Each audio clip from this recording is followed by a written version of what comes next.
covering all your local high school football games with highlights and scores. Now, Football Friday, brought to you by Alabama Credit Union.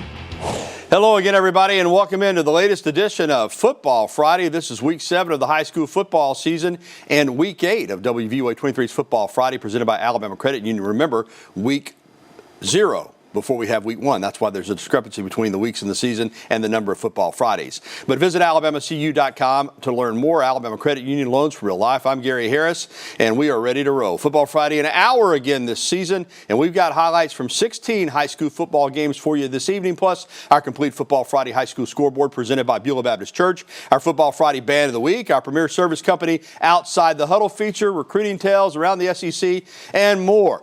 Whew, and we haven't even got started yet. Let's get things kicked off with our Watley Health Services Game of the Week.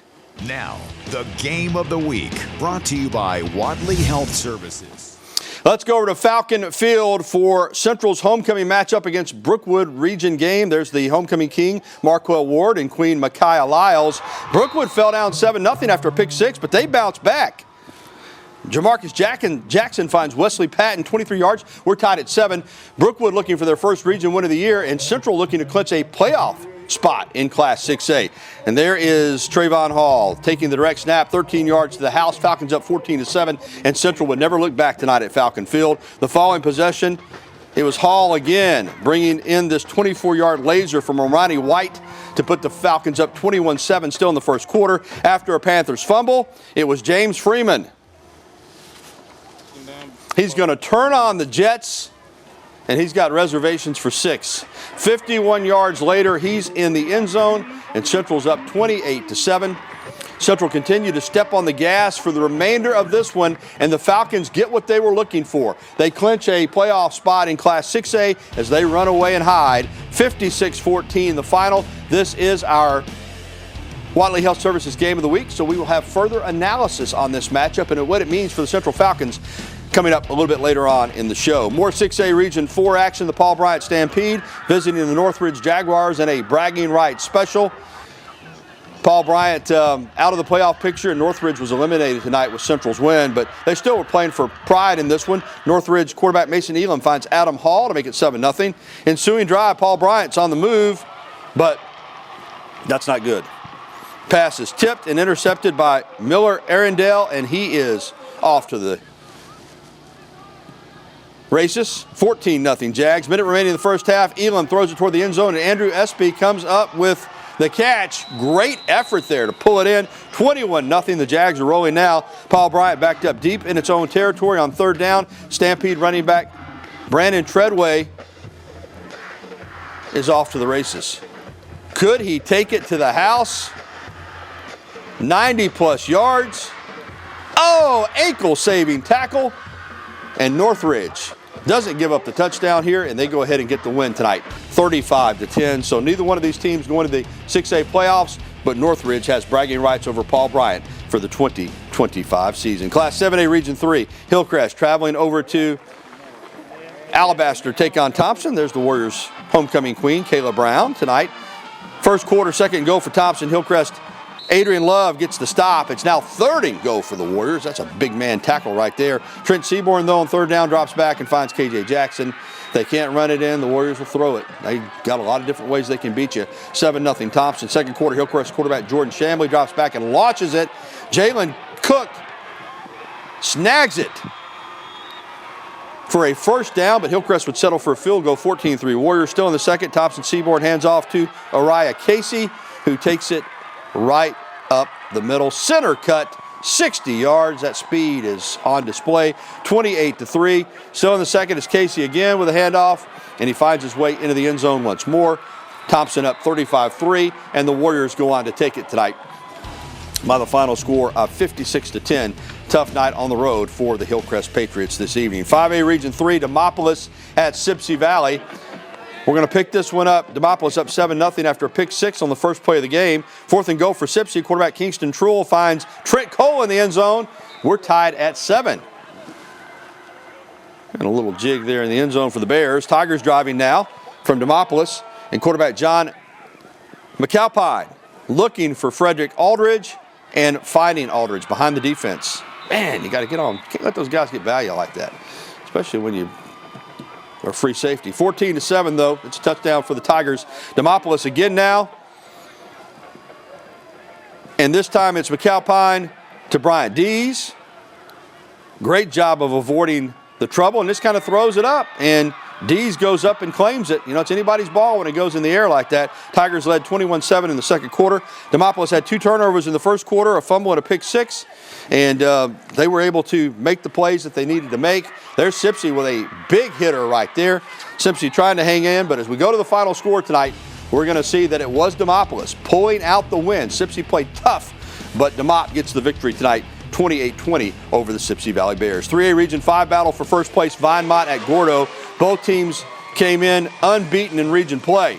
Pick it up in the second half. GORDO leads 13-7, 4th and 1 for VINEMONT, and the Eagles give the ball to Gabriel Herrera, and he takes it in to give VINEMONT the lead. GORDO led 13-0 in this one. GORDO now on offense. Check this out. This is one of the most impressive plays you'll see all year. The birthday boy, Ryder Robertson, is going to celebrate his birthday by simply refusing to go down.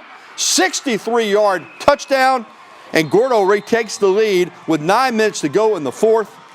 But the Eagles give them credit. They would respond after a 3-minute drive.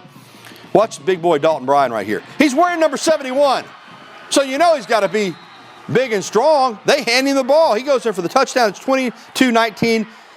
VINEMONT with 6:44 to go. GORDO has one more chance.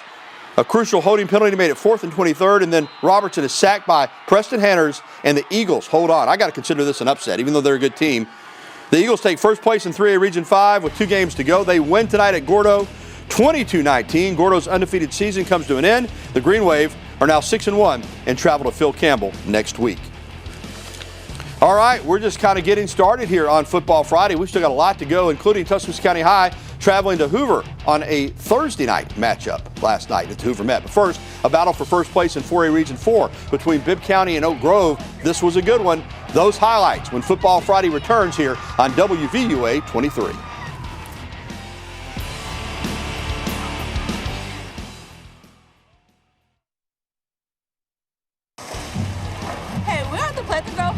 Varsity cheerleader, and we love Football Friday on WVUA 23. Go Spartans!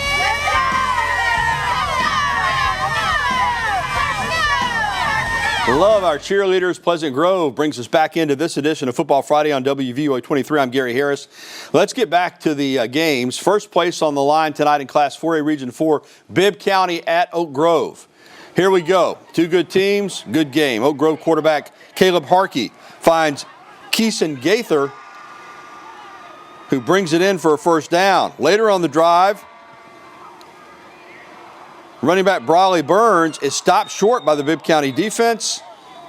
But on the next play, Brooks Coven dives in for the touchdown, and Oak Grove takes the lead. Later in the quarter, though, Bibb County quarterback Jay Chisholm, as you see the home team up 19-8 at this point, is going to look for John McCarty. Good looking pocket. Then he buys a little time, keeps his eyes downfield, throws back across his body, and gets the first down. And that is going to keep the drive going. And then Artavius Cruz is going to get the touchdown. And Bibb County's right back in this thing. As we check out the final, this one goes down to the wire, but Oak Grove gets the win tonight. Huge win for the home team over the Bibb County Choctaws, 35-28. 2A Region 5, Greene County hosting Isabella tonight down in Utah. We were on hand for this one as well. Opening drive of the game for the Mustangs from Isabella, and Breeden Kirkland is going to punch it in for an early score to make it 7-0 visitors. The Tigers, though, look to strike back. They get it down to the 1-yard line, and Kelby Snooty is going to punch it in. They would go for 2. That's what the Tigers do. They go for 2, and they got it to go up 8-7. The Mustangs, though, don't back down. Levi Wilkins and Caden Tuttle hook up for 57 yards, and Isabella goes back on top 14-8. Tigers, though, trying to match scores with the Mustangs. And it's Snooty again, finding Jordan Thomas. Boy, that's pretty. Splits the defenders, reaches out and grabs it. 53-yard touchdown. That's about as pretty as it gets. And that was big. And Greene County tonight with a huge win at home, 38-36. Remember, Isabella beat Tuscaloosa Academy. So Greene County tonight with a huge win at home tonight down in Utah. 3A Region 3, Thomasville at HALE County. The Wildcats fighting for a playoff spot against the Tigers. HALE County started hot. First drive, quarterback Marcus Bryant Jr. gets through 3 Thomasville defenders into the end zone, putting the Wildcats up 7-0. Thomasville responds, though, when they get the football. Receiver Cooper Elam is going to take the handoff, a little receiver handoff there, and he is going to break a few tackles and walk into the end zone. 7-7 at this point. Down 14-7 late in the second quarter. Thomasville running back Wendell Cheeseborough. Got to like the name. He is going to show some strength and some speed. And he gets it into the end zone. We were tied 14-14. This was a wild one, but HALE County tonight, they're celebrating down in Manville as they take the victory over Thomasville, 42-35. Big win for the Cats. 1A Region 3 homecoming at Holy Spirit tonight. A lot of homecomings going on. And great night for football, by the way. Felt good out there this evening. Here comes Holy Spirit. Quarterback Charlie Strozer pitches it to Nigel C. And he is going to take it down the sideline. And he is gone. The Saints, man, strike fast. Beautiful play. They go for 2, don't make it, but still, they're up early. But it's Linden's turn. Quarterback Darrent Charleston hands it off to Sakai McIntosh, who's going to tumble in for 6. And they did get the 2-point conversion. So they take the lead. The Patriots again from Linden. Going to get in an end zone there. It's Maurice Cheney for the touchdown. That made it 16-6 at the half, and Holy Spirit hung in there tonight, but Linden was too much. They get the win here in Tuscaloosa on Holy Spirit's homecoming, 30-13 the final. ACA 8-man action tonight. Tuscaloosa Christian's been a tough year, but they would take out some frustrations tonight on Trinity. We were there in Cottondale. Tuscaloosa Christian on the opening drive. Option play. Keeper by quarterback Josiah Wiggins, and that sets the Warriors up in the red zone. This would lead to this touchdown run by Morgan Toxey to put the Warriors up 6-0. They went for 2 and did not make it, but still had the lead. Warriors get a stop on defense, and then it's Wiggins finding Kaysen Dogan in the back of the end zone for the touchdown, and TCS goes up 12-0, and Tuscaloosa will continue to dominate. Aiden Smitherman. It's 8-man football, and I think he ran through all 8 tacklers on that touchdown run. Put the Warriors on top 20-0, and Tuscaloosa Christian rolls tonight. Big win for the Warriors. But like I said, been a long year, but boy, they were on point tonight. 52-20, the final score. All right, later in the show, we'll go around the SEC, but up next, more high school football highlights from around Alabama as Football Friday rolls on for the City of Champions, Tuscaloosa, right after this timeout.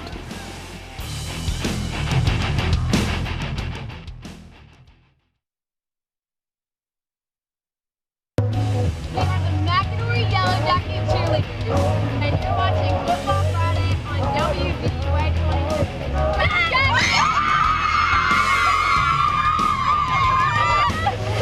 And welcome back to Football Friday. Like I said, it feels good out there this evening. A little bit of a touch of fall. I keep saying every football season, high school football season, it seems like we can't get through the season without having all T-shirt and shorts nights. But maybe tonight I think you could wear a light jacket. It felt good out there. All right, 2A Region 5, Tuscaloosa Academy at Lamar County up in Vernon. First quarter, Tuscaloosa Academy's defense is going to rise up here as Lamar County was on the move, but no, they forced the stop right there. But on third down, Hunter Gallup is going to find Connor Beard.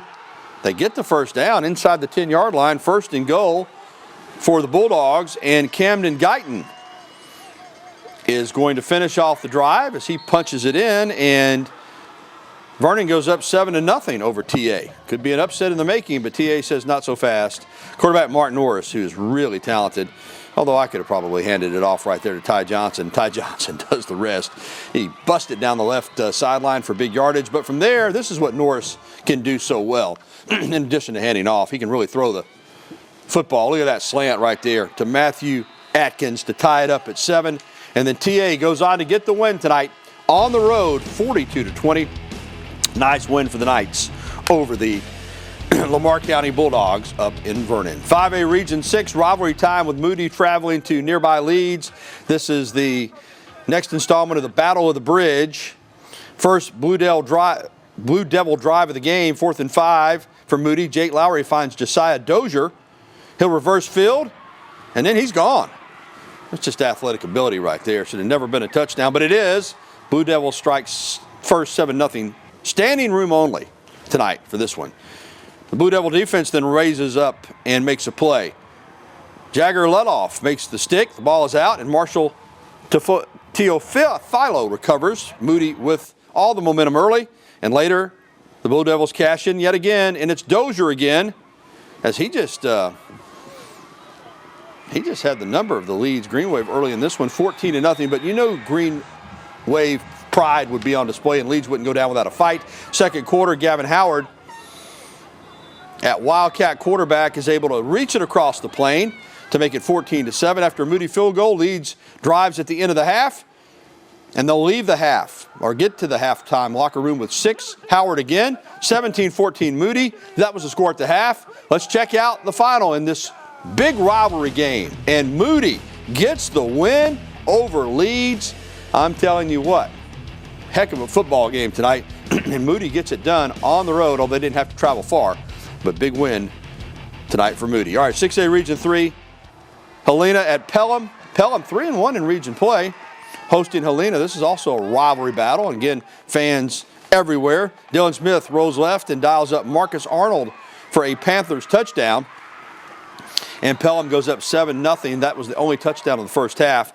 Helena's first drive of the second half, though, Caleb Serenio dishes a short pass to Dom Santiago, who shows off his speed and elusiveness as he gets it down the right sideline, down to the 1-yard line. And from there, Santiago punches it in, and it's a brand new ball game. Pelham up just 10-7. Pelham, though, responds in rapid fashion. Smith looking deep, dialing it up, splitting the defenders. Jacob Gibbs is in for 6. Panthers win 17-7. Huskies flip the switch, though, in the 4th and come from behind. As we check out the final, wow, Helena gets the win, 21-20. Big win tonight for the Helena Huskies over the Pelham Panthers. Heartbreak for Pelham tonight. 6A Region 3, Spain Park at Chelsea. Oh, look at those American flags. Isn't that a beautiful sight? Chelsea coming out on the field. And Chelsea started fast in this one. Seth Crawford forces a fumble recovery by John Leith for a touchdown to put Chelsea up 7-0.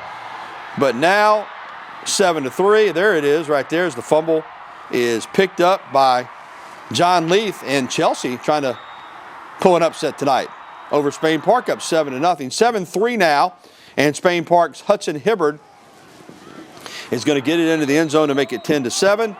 And then Spain Park going to pull away a little bit in this one in the first half. Brock Bradley to Connor Greb for the touchdown, 23-7 at the half, and Spain Park goes on to win it tonight.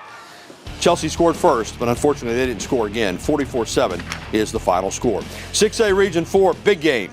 Hueytown at McADORY. And McADORY is going to strike first in this one. Senior running back Kawan Johnson crashes across the goal line to make it 7-0 Yellow Jackets. Still in the first. And McADORY strikes again. This time it's Darion Davis. 13-7 as the PAT failed. But in the second quarter, Hueytown will strike back. Powell looking and finds Kobe Coleman. Watching as he juggles it and then pulls it in for the touchdown catch of the night. 13-7 at this point. Let's check out the final. And this is a wild one, and Hueytown gets the comeback win at McADORY. Man, we've had some games tonight. That's just what happens when you get later in the region. 43-38, the final. Class 7A Region 3 showdown. Chris Bell and Tuscaloosa County travel to Hoover to face the Bucks on Thursday night.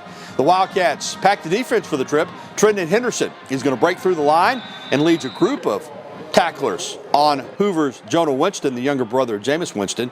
2-yard loss on the play. County quarterback Corey Kimball is only a sophomore, but it looks like he's picking up the wing T offense. He keeps the handoff for himself and runs for first down. But Hoover's special teams turned the tide. Early second quarter, the Buccaneers blocked the punt. Theodis Sanders jumps on the football to set up Hoover deep in walkout territory. Can't have mistakes in the kicking game if you're going to pull an upset. Here's the first play of that drive. Jabari Mosley Jr. busts through the line and isn't even touched until he initiates contact with a stiff arm at the 5. He scores the touchdown for Hoover. Later in the first half, it's Jonah Winston, Jameis's younger brother, who's committed to Florida State. Wide side sweep. He finds a hole and cruises in for another touchdown. Hoover led 31-0 at the half. But this is what I like to see from County High. They did not give up. Late fourth quarter, the Wildcats find the end zone. Kimball scores on a 1-yard sneak to avoid the shutout. They showed some pride, and last night they came up short, but didn't quit fighting. Hoover wins it 51-7, the final. All right, that's going to put a wrap on our high school highlights, but we still have so much to do, including a trip around the SEC and our award-winning Outside the Huddle feature. But up next, our high school football scoreboard, presented by Beulah Baptist Church. We'll get to all the scores. A lot of homecomings going on tonight. Scoreboard time when we return to Football Friday.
I like that, man. I like that rhythm that band had. SIPSEY Valley Marching Band, our band of the week. Great job. All right, enough of me doing that. Let's get to the Football Friday scoreboard, brought to you by Beulah Baptist Church, and let's run them down for you. We got a bunch of scores to get to tonight, so let's jump right in, and we'll get through them pretty quickly. American Christian Academy, big win tonight at Tarrant in region play, 41-13. Pleasant Grove at home. Holt had the ball on the 5-yard line.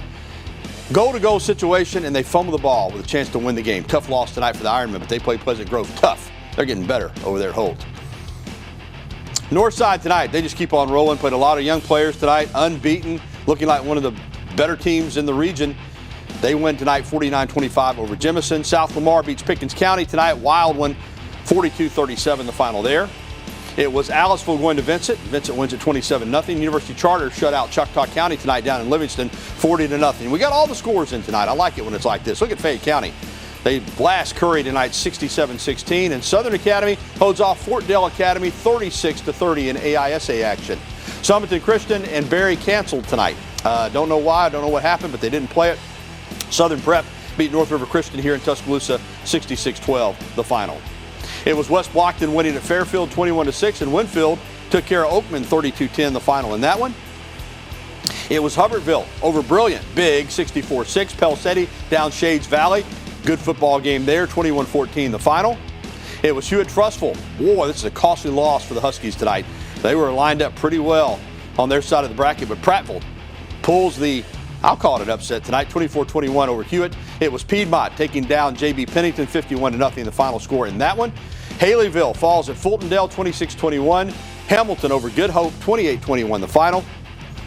Muscle Shoals took care of Jasper 34-15. Look at this, Dora and Cordova rivalry game. Dora wins at 33-32. Phil Campbell over Carbon Hill 56-12. Greensboro on Thursday night took down Wilcox Central 46-12. Other Thursday night scores, Vestavia over Oak Mountain 41-0. And I got a couple here that I'm going to pass along before we get to the break. It was Hackleburg over Phillips 49-6. Lynn falls at home to Marion County 42-34. And R.C. Hatch beat Francis Marion 10-6. That's a complete Football Friday scoreboard, but we're not done with high school football because when we come back, Jalen Prince covered our game of the week tonight, and he is going to join me for analysis of how Central clinched a playoff berth in Class 6A with a win over rival Brookwood. We'll have it next on Football Friday.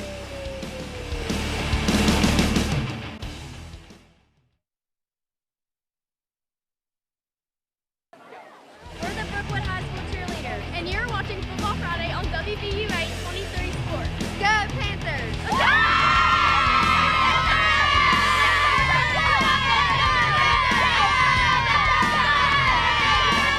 And welcome back to Football Friday, presented by Alabama Credit Union. I'm Gary Harris, joined now by WVUA 23's Jalen Prince.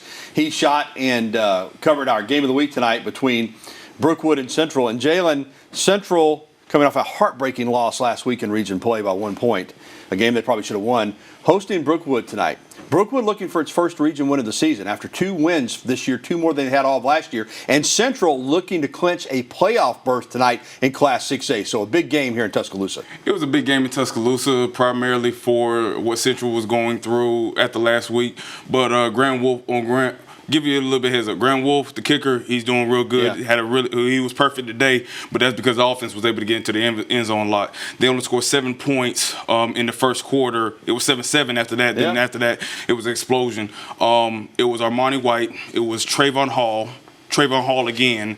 Then it was James Freeman.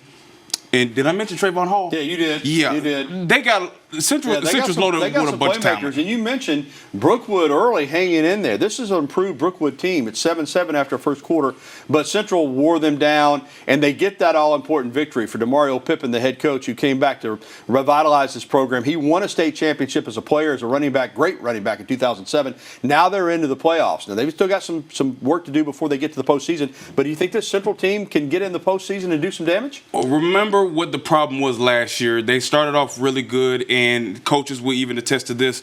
They got lackadaisical. They got way too much big for themselves. But after last year and what happened, they improved so much on the offseason, the mentality, the physicality, and they have the weapons to be able to do it. And Armani White is going into his second year as a full-time starter. He's much better as a passer, as a runner, making right decisions, kind of like Ty Simpson is doing. They're going to be ferocious going into playoff season. White's a guy to watch. He's a really talented quarterback. Great stuff, Jalen. We appreciate you. That's our Game of the Week analysis. When we come back, our award-winning Outside the Huddle feature presented by Premier Service Company will be returned to Football Friday in a couple minutes.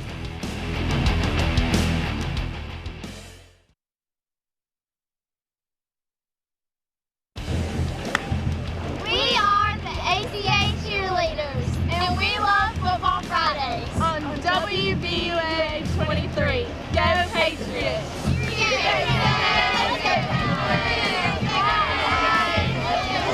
It's time now for our Abby Award-winning Outside the Huddle feature presented by Premier Service Company, and it's a good one tonight. Former Alabama and NFL Dallas Cowboys star Tony Dixon, along with his former Crimson Tide teammate Kelf Bailey and former Stillman football player Eric McAlpine, host the Tony Dixon and Friends podcast, which is different than most podcasts you'll find with former football players. It features men having candid conversations about overcoming real-life struggles, mental health, fatherhood, and personal growth beyond the football field. Here's Football Friday's Catherine Mintel.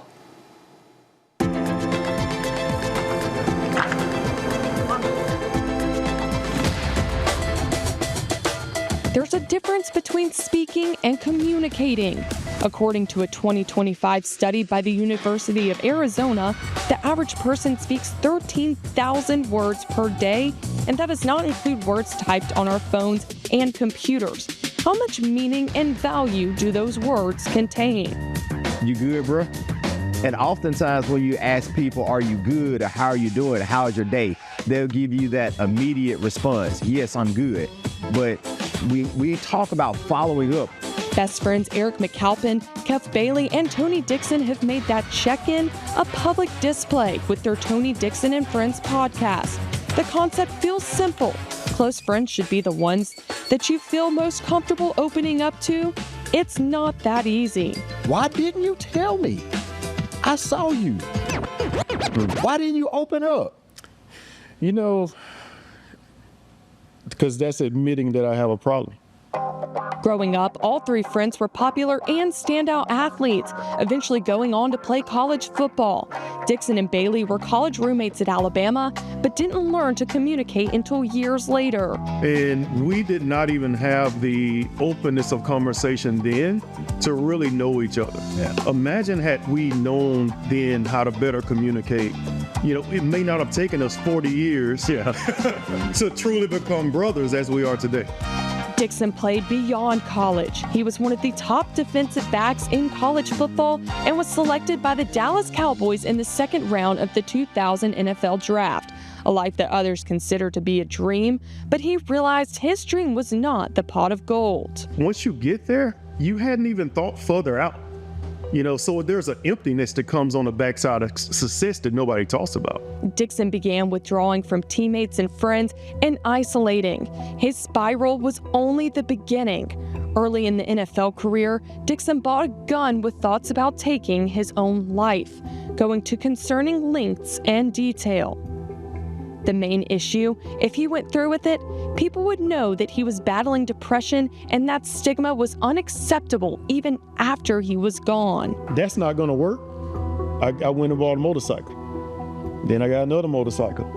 Because my point was, if I have a wreck on this motorcycle and die, guess what people are gonna say? I don't know why Tony went and got that motorcycle, but they dangerous. Nobody would ever think that if I died by driving that motorcycle, that it was because of what I was going through. It took nearly 2 decades before Dixon shared his story with his 2 best friends.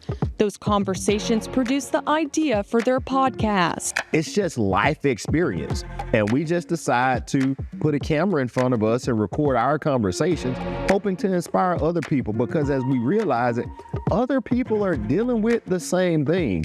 And our goal is to create a community for conversation. One important lesson they've learned is that you cannot do life without help. You know, if your car is acting up, you go to a mechanic. If you're feeling sick, you go to a doctor.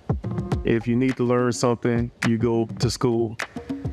Why have we made it to a point where when we have something that we're suffering with in life that we can't talk to someone? They all think that if I say anything is wrong with me, it's a sign of weakness, not realizing it's a sign of strength. And that's what this is all about. Nobody can do this alone, all right? And that's what we want people to see is, and they'll see our experience. We're gonna talk about the times where we tried to do it alone and what that looked like. While they aren't licensed professionals, they believe their experiences make them uniquely qualified and their words are having an impact. We had a listener or a viewer, Chris, who at our meet and greet reached out to me, pulled me to the side and said, man, that episode, you opening up to your son helped me to have a conversation with my son and my kids at the house. And so that was just so rewarding for me to see that we're making an impact like that. Through its stories and shared experiences, the Tony Dixon and Friends podcast pushes its audience to lean on others, check on friends, and walk through life with purpose. The topics vary, but not the intention. The aim of each episode is to provide wisdom, vulnerability, passion, and most importantly, heart. All I can say is, wow, man, that's moving. Good stuff. When we come back, Alex Booth will take us behind enemy lines when Football Friday continues.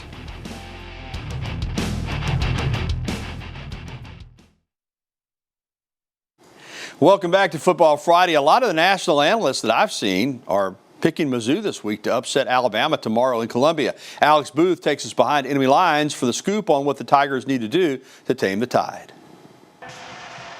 The Crimson Tide hit the road again this Saturday to take on yet another undefeated SEC team, the Missouri Tigers. Eli Drinkwitz's Tigers are coming off back-to-back double-digit win seasons, and the buzz in Como is high around this team. The fan base is really excited, coming off of back-to-back double-digit win seasons the last 2 years. There were pretty high expectations coming into this year, especially as you looked at the schedule and, the first 5 games or so kind of to where we're at now seem to set up the team pretty well. Starting the season with 6 home games is crazy. Missouri ranks in the top 10 nationally in multiple offensive and defensive team statistics. While the Tigers have dominated their competition so far, their strength of schedule currently sits at 109th nationally, which would be last in the SEC to this point. What you've seen from Mizzou against those lesser opponents may have been a little exaggerated versus what they'll be able to do against future opponents down the line, because from here on out, the schedule is very tough. But it's not fake. You know, none of it was something that appeared just because it was a lower level team that they were playing against. It's just they got a little bit more than they would have. After Brady Cook graduated in the spring, the Tigers looked into the portal for a new signal caller. Former Penn State quarterback Bo Pribula left Happy Valley for Columbia and hasn't looked back since. There have been, I mentioned, critical mistakes against especially the Power 4 opponents that kept them in the game. A lot of that's been Pribula. Against Kansas, it was, you know, trying to scramble for a first down, ends up fumbling, turns into a touchdown the other way. He's thrown an interception in each of the past 3 weeks. But every time he's made one of those mistakes, he's responded fantastically. The Tigers' prize portal acquisition comes in their offensive backfield. Former Louisiana Monroe running back Ahmad Hardy has put the nation on notice early on. I knew he was going to be good. Had no idea he was going to be this good, because what he's been able to do is amazing. I mean, the reaction he gets in the press box basically every time he touches the ball is crazy, because he's doing something most of us have never seen. Many around the country are looking to find out if the Tigers are contenders or pretenders in the SEC race. Meanwhile, Kalen DeBoer and the Crimson Tide will be looking to blemish an SEC opponent's record for the third consecutive weekend. Local in Tuscaloosa, Alex Booth for Football Friday. Thanks, Alex. Well, the recruiting process has changed a lot over the last 25 years, not just for coaches, but also for media members and recruiting analysts as well. Access was once granted on a regular basis. That's certainly not the case, as Tider Insider's Rodney Orr explains.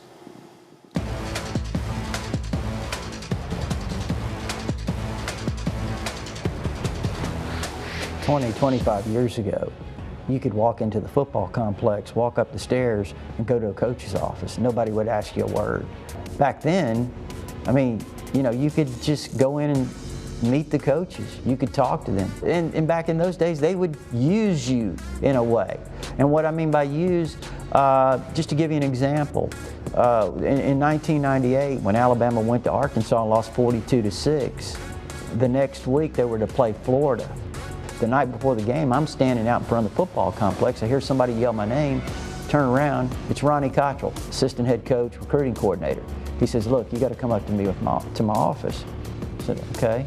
I get up there and he says, "Rodney," he said, "you know, Arkansas just beat us pretty bad." And he said, "It might happen again tomorrow."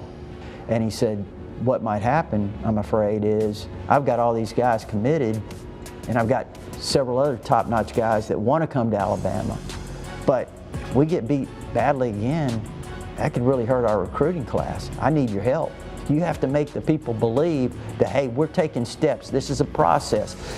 We're going to be better down the road. You know, we're just getting this thing rolling. We're just getting started. And we really need you to be positive for Alabama."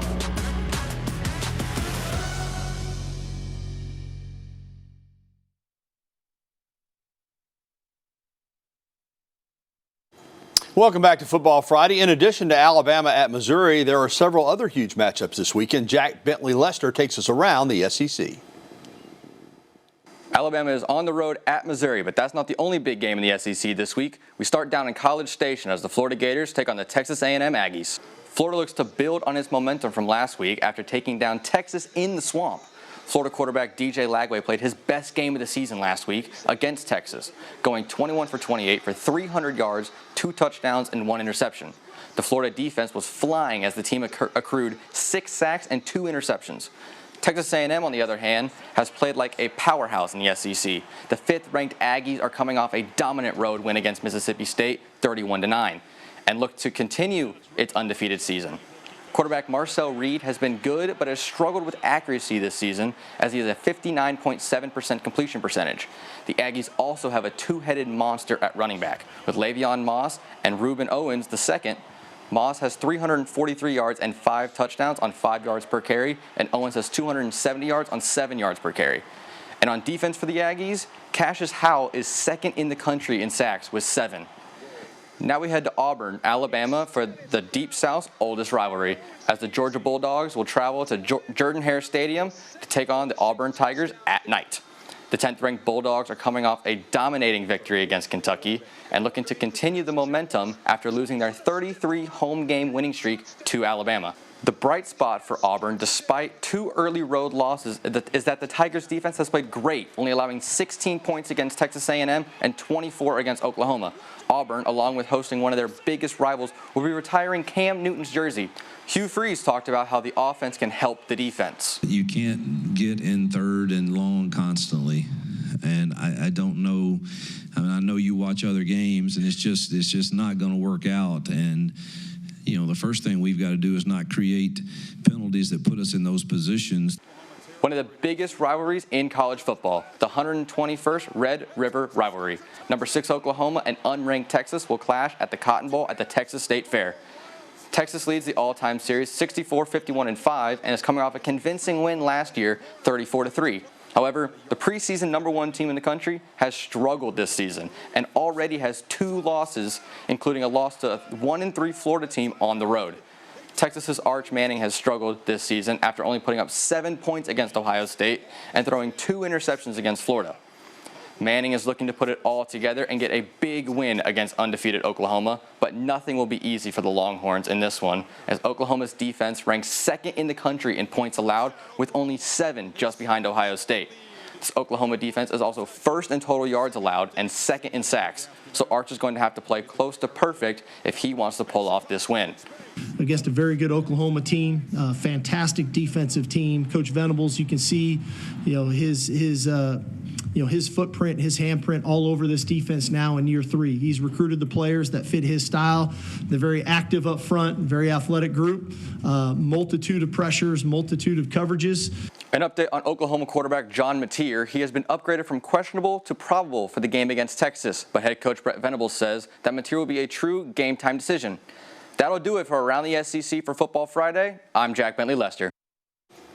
Thank you, Jack. Weather-wise, tomorrow's looking great in Tuscaloosa. What about in Columbia, Missouri, or down at Auburn? Here's WVUA 23 weather specialist Grace Williams with your game day forecast. Looking at the forecast for your football weekend as Bama heads to Missouri to take on Mizzou. Temperatures are going to be very nice if you're traveling with them. 57 by 9 a.m., 65 for that 11 a.m. kickoff. No rain in the forecast, so a beautiful day to enjoy some football. Now heading over to Auburn, Alabama as they take on the Georgia Bulldogs. 76 by 5 p.m. for that 6:30 kickoff time. 72 degrees, and as well, no rainfall. Beautiful conditions if you're going to enjoy some football for this weekend. Looking locally here in Tuscaloosa, 83 degrees for our Saturday. Nice conditions, cool mornings. You can expect to have a jacket on for your mornings. And on Sunday, 84 degrees as that high temperature. No rain, plenty of sunshine. So make sure you get outdoors and enjoy this beautiful weather. Now, back to Sports with Gary. All right, thank you, Grace. It's going to be a beautiful weekend. All right, some notes before we close it out outside of football. Alabama soccer tonight, huge win over Auburn, 4-3. Alabama volleyball, huge win over LSU, 3-0. And Aaliyah Nye is a WNBA champion. In a rookie season out of Alabama, Las Vegas wins the WNBA title. Congratulations to Aaliyah Nye. Okay, thanks to all our great sponsors. That's going to put a wrap on this edition of Football Friday. But reminder that tomorrow night on the news at 10, Sam Holly will be in with all your Alabama Mizzou coverage, plus Auburn, Georgia, and the rest of the SEC. So we'll be here on Sunday night as well. That's, as I said, that's a wrap for it. Look at all these people on your screen because we couldn't do the show without them. And have a great weekend. And I'll be back to talk to you again next week.